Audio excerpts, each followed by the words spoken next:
दोस्तों, कैसे हैं आप लोग। आशा और उम्मीद करते हैं कि आप लोग स्वस्थ होंगे। तो हम लोग अपने कंटिन्यूएशन में चलते हैं। जो हम लोग 17th पीपीएससी के लिए 17वीं पीपीएससी के लिए 40 डेज टारगेट किए हैं, तो आज उसका तीसरा दिन है। देखिएगा एक दिन, बिलीव मी कि 40 डेज पहुंचने के बाद जो लोग इसको रिलीजियसली कर लेंगे उनका क्या स्टेटस होगा, और जो लोग बीच में छोड़ देंगे या नहीं करेंगे उनका क्या स्टेटस होगा। मुझे नहीं पता कितने लोग कर रहे हैं, लेकिन जितने लोग करेंगे, 1 2 10 20 50, जितने लोग करेंगे उनकी स्थिति अच्छी होगी, बाकियों से बहुत अच्छी होगी। तो चलिए, आज हम लोग तीसरे दिन पे, अभी हम लोग प्रीलिम्स में हिस्ट्री कर रहे हैं। ये डे 3 में हम लोग चलें।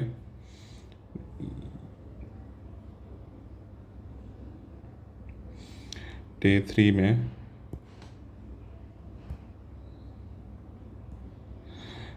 में हम लोग इधर प्रीलिम्स का देखते हैं।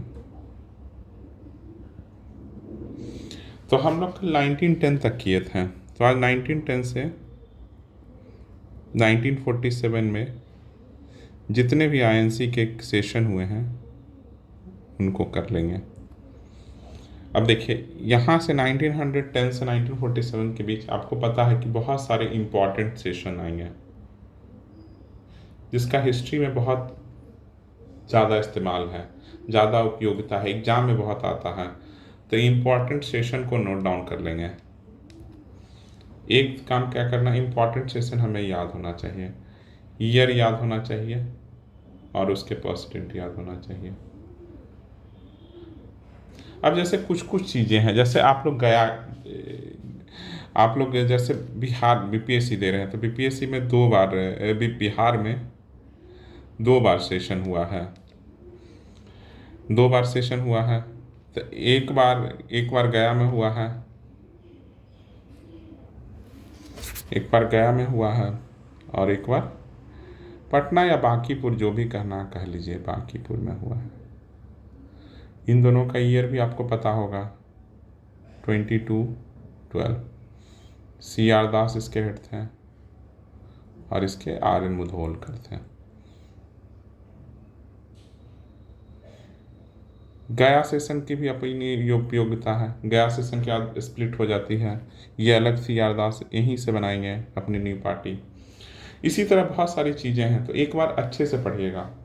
और मैं एक तो ये है, और एक ब्लैंक पेज लीजिएगा, उसमें 4 नाम तो एकदम इम्पॉर्टेंट लिख लीजिए, गांधी जी और नेहरू। ये 2 तो हो गए। एक पेज में दोनों को ऐसे हाफ डिवाइड कर दीजिएगा, जहाँ जहाँ कुछ कुछ है इनका लिखते जाना है। और एक पेज में आप बाकी जितने इम्पोर्टेंट हों, जैसे सुभाष चंद्र बोस, ऐसे बहुत सारे हैं, पटेल भी हैं, हमारे बिहार के लिए तो राजेंद्र प्रसाद भी हैं। तो अब कि बहुत ज़्यादा नहीं करना है, हम लोग को सेलेक्टिव भी होना है। इन 4 5 नाम का नोट करके इनके बुक का, सेशन का, कंट्रीब्यूशन का, क्या आपका क्या होगा ना कि ओवरऑल मेंस में भी चीज़ें तैयार हो जाएगी। तो उधर 3 किए थे, दादा भाई नौरोजी, सुरेंद्र नाथ बनर्जी, गोपाल कृष्ण गोखले। इधर महात्मा गांधी, नेहरू, गांधी या नेहरू तो एक एक पेज का कर लीजिएगा, और सुभाष चंद्र बोस, वल्लभ भाई पटेल, राजेंद्र प्रसाद, और भी 1 2 लोग होंगे। और सेशन में देखिएगा, जैसे कराची सेशन, लाहौर सेशन, ये सबको एक बार थोड़ा अच्छे से पढ़िएगा। आप लोग स्पेक्ट्रम पढ़ रहे हैं तो साइड में चीज़ें हैं लिखी हुई, हम लोग अभी एनेक्चर ही कर रहे हैं ना। अब जब वहाँ जा रहे हैं तो सोचिए, अगर आपको लगता है कि ये इम्पोर्टेंट सेशन है, जैसे 1920 का ही, तो 2 बार सेशन हुआ है, 2 बार सेशन हुआ है। अब दोनों बार अलग अलग लोग बने हैं इसके अध्यक्ष। इसके दोनों, एक बार नागपुर में हुआ है, एक बार कलकत्ता में हुआ है। तो अब यही पता है, छोटा छोटा चीज़। अब कलकत्ता में, अब देखिए, अब जहाँ से नॉन कॉपरेशन मूवमेंट आया, कि यहीं से कंट्रीब्यूशन हुआ, कि सितंबर में ही हुआ है, ये दिसंबर में हुआ है, समझ रहे हैं ना। स्पेशल सेशन इसको बोलते हैं, स्पेशल सेशन था, यहीं से नॉन कॉपरेशन मूवमेंट स्टार्ट हुआ था, लाला लाजपत राय इसके हेड थे। तो इस तरह से अब जब तक नहीं कीजिएगा तब तक कैसे पता चलेगा। तो एक बार इस सब चीज़ों को देखिए। अब नॉन कोऑपरेशन मूवमेंट जब हम लोग पढ़ेंगे तो वहाँ पर और देखेंगे, लेकिन अभी सेशन कर रहे हैं तो ये करना है। तो ये अराउंड मुझे लगता है वन आवर में आप लोग कर लीजिएगा वन। अब जैसे ये सब लिख के छोड़ देना है, इसके बारे में ज़्यादा ये पन्ने पे लिख के बस रख देना है। अब जब जब गांधी जी के बारे में कुछ है तो हाँ लिख दें। बहुत सारा चीज़ आप लोग को ऑलरेडी पता है, गांधी, नेहरू, सुभाष चंद्र बोस, पटेल, लेकिन अब कुछ छोटे छोटे चीज़ जो आपको नहीं पता बस वही लिखेगा। ये नहीं लिखेगा कि Gandhi ji non cooperation movement में थे, गांधी जी सविनय अवज्ञा सिविल डिसोबीडियंस में थे, भारत छोड़ो आंदोलन में थे, जो आपको लगता है कि ये क्वेश्चन बन सकता है। अब जैसे कोई पूछ दे कि गांधी जी किस सेशन के बेलगाम के थे तो कब हुआ था, ये पूछ सकते हो कि कब हुआ था। बेलगाम सेशन में गांधी जी अध्यक्ष थे, एक ही बार बने हैं, कहाँ है, तो कुछ और उनका कंट्रीब्यूशन तो बहुत है। तो गांधी जी या नेहरू आपका एक एक पन्ना में नोट्स रहेगा, तो जब भी कभी कंट्रीब्यूशन में आएगा तो आप लिख दीजिएगा। इन सब का बहुत वो भी है। और एक तो ये करना है, और एक सोशियो रिलीजियस रिफॉर्म भी स्टार्ट कर दीजिए आज। सोशियो रिलीजियस समाज समाज और धार्मिक सुधार, रिलीजियस रिफॉर्म भी शुरू कर दीजिए। और इसके 2 चैप्टर हैं, दोनों चैप्टर पढ़ने की कोशिश कीजिए। टोटल अराउंड 50 पेज के आसपास है। जितना पढ़ पाए पढ़ लीजिएगा, कोशिश कीजिए कि, और इसमें जो नाम आएगा ना, जैसे नाम मैं कल लिख के बता दूंगा कि अब जैसे जो जो नाम आए ना उसको लिख लीजिए बस। जैसे ईश्वर चंद्र विद्यासागर, उसके बाद लिखना अगर लिख पाते हैं तो लिख दीजिए, नहीं तो अगर आपके दिमाग में है कि राजा राम मोहन राय, ईश्वर चंद्र विद्यासागर, करसोन दास मूलजी, ऐसे बहुत सारे हैं, तो आप जितना DK करवे, तो आपको बहुत सारे नाम आते रहेंगे। MG रनाडे, सावित्री बाई फुले, ज्योतिबा बाई फुले, ऐसे ऐसे आपको बहुत चीज़ें पता रहेगा। ठीक है, बस पढ़िए, एक बार पढ़िएगा तो बहुत सारी चीज़ उसमें आपका रिफॉर्म अच्छा होगा। और आज मेंस में क्या करेंगे? मेंस में आज हम लोग, अभी तक हम लोग 3 चीज़ कर लिए हैं। पॉवर्टी, उसके बाद क्या कर लिए हैं? इंक्लूसिव ग्रोथ,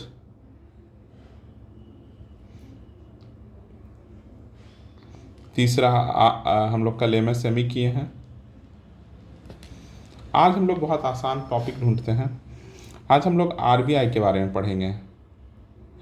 तो अब जैसे RBI के बारे में क्या पढ़िएगा, तो RBI इतने दिनों में, अब जैसे RBI का इंट्रोडक्शन क्या लिखिएगा, जैसे RBI का आपको बोला जाए कि RBI का इंट्रोडक्शन क्या लिखिएगा, तो शुरू कर दीजिए कि RBI फॉर्म इन द 1934 में फॉर्म हुआ है on the RBI from the RBI act 1934, यही लिखना है। इसके अलावा यही आपका इंट्रोडक्शन हो गया।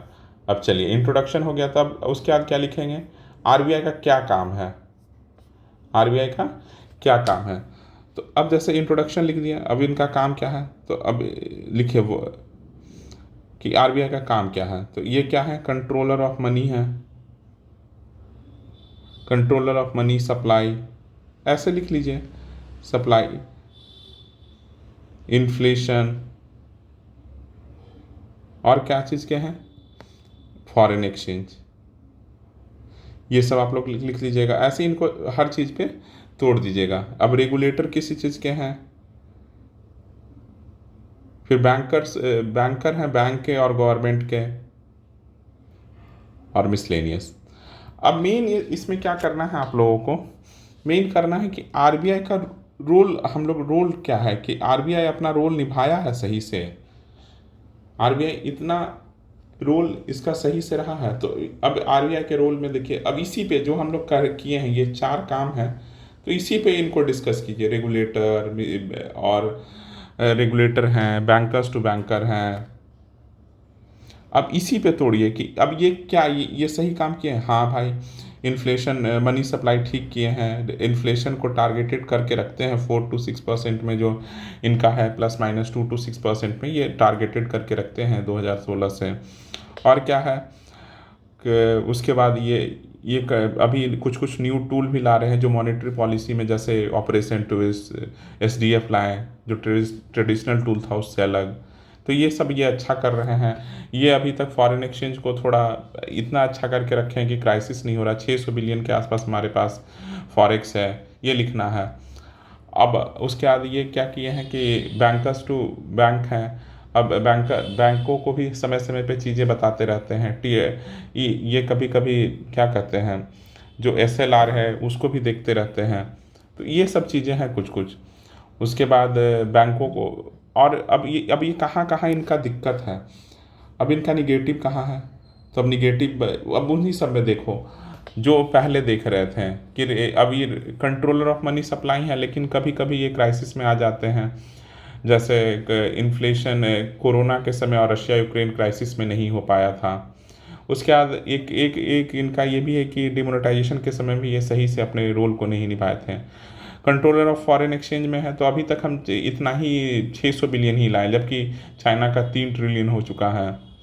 इनका वॉलेटिलिटी रेट 70 से 2020 में 70 था, आज 24 हो गया, क्योंकि फॉरेक्स में ही फॉरेन एक्सचेंज को ये मैनेज नहीं कर पाए हैं।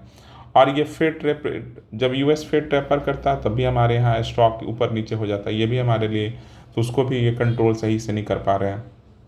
बैंकर्स टू गवर्नमेंट है, तो अब हमने बताया कि उधर बैंक, अभी जैसे इस साल एक डेटा आया है कि कितने हज़ार करोड़ तो RBI ने गवर्नमेंट को डिविडेंड के रूप में दिया। तो उसको देखिए कि फिर भी बोला जा रहा है पब्लिक डेब्ट मैनेजमेंट अथॉरिटी बनाना चाहिए, तो ये भी एक है।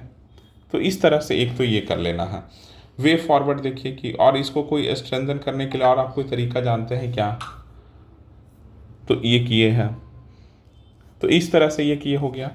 उसके बाद और क्या आज कर सकते हैं, जब बैंकिंग कर रहे हैं तो और क्या कर सकते हैं। बैंकिंग में एक है NPA, इसमें निगेटिव में है कि NBFC शैडो बैंक को ये अच्छे से टैकल नहीं कर पा रहे हैं, तो बहुत सारे क्या करप्शन का आप देख पा रहे हैं। नेटवर्किंग इनके स्ट्रांग नहीं है, नेटवर्क जो टेक्नोलॉजी का बहुत यूज नहीं है, तभी नीरव मोदी और विजय माल्या जैसे लोग एक बहुत सारा लोन ले लेते हैं। बहुत सारा है, तो इधर भी लिख सकते हैं, इधर भी लिख सकते हैं, तो समझ गए ना। अब देखिए वे फॉरवर्ड में देख लीजिएगा कि क्या कर सकते हैं, क्या और स्ट्रेंथन। तो टेक्नोलॉजी बूस्ट अप करें, टेक्नोलॉजी पे पैसा दे, अब डिविडेंड दे देते हैं, इतना गवर्नमेंट डिविडेंड ले लेती है, तो अपने टेक्नोलॉजी, अपने सर्वर, अपने स्टाफ पे ज़्यादा खर्च नहीं कर पा रहे हैं, तो गवर्नमेंट इनके बीच भी कुछ होना चाहिए। तो समझ रहे हैं ना। तो इस तरह से चीज़ों को, एक तो NPA का फिर देख लीजिएगा कि NPA का इशू कितना बड़ा है, इसको भी टैकल नहीं कर पा रही है, और ये ज़्यादा PSB में ही हो रहा है। तो यहाँ पर भी इसी इशू को आप दो जगह लिख सकते हैं कि पब्लिक सेक्टर बैंक में ज़्यादा NPA इशू है अदर देन द प्राइवेट, क्योंकि यहाँ पर अलग है, यहाँ पर सरकार के भी लोग रहते हैं, जबकि प्राइवेट सेक्टर बैंक में NPA कम है, क्योंकि यहाँ पर RBI अच्छे से देखती है। ये भी अच्छे काम में लिख सकते हैं RBI का। एक तो NPA इशू को अच्छे से पढ़िए। तो NPA क्या है, अगर 90 डेज से ज़्यादा लोन चला जाता है तो NPA कहते हैं। NPA क्यों आ रहा है, इसको कैसे टैकल करें, वे फॉरवर्ड क्या है, NPA को कम कैसे करें। 2-3 देशों का डेटा हमारे पास होना चाहिए NPA को लिखने के लिए। और तीसरा शैडो बैंक, ये 3 टॉपिक आज तैयार कीजिए, और बस इतना 3 टॉपिक आज तैयार कीजिए। बहुत आज लंबा हो गया वीडियो। अगर आप लोग को अच्छा लगा ये वीडियो तो ज़रूर लाइक कीजिएगा, और चैनल पर पहली बार आए हैं तो सब्सक्राइब कीजिएगा। पढ़िए, आप लोग पढ़ते रहिए, डे बीतता जाएगा। आज 3 आया, एक दिन 30 आ जाएगा, आप लोग को लगेगा नहीं कि इतने दिन बीत गए, इसलिए लगे रहिए शुरू से, अभी से। चलिए, थैंक यू।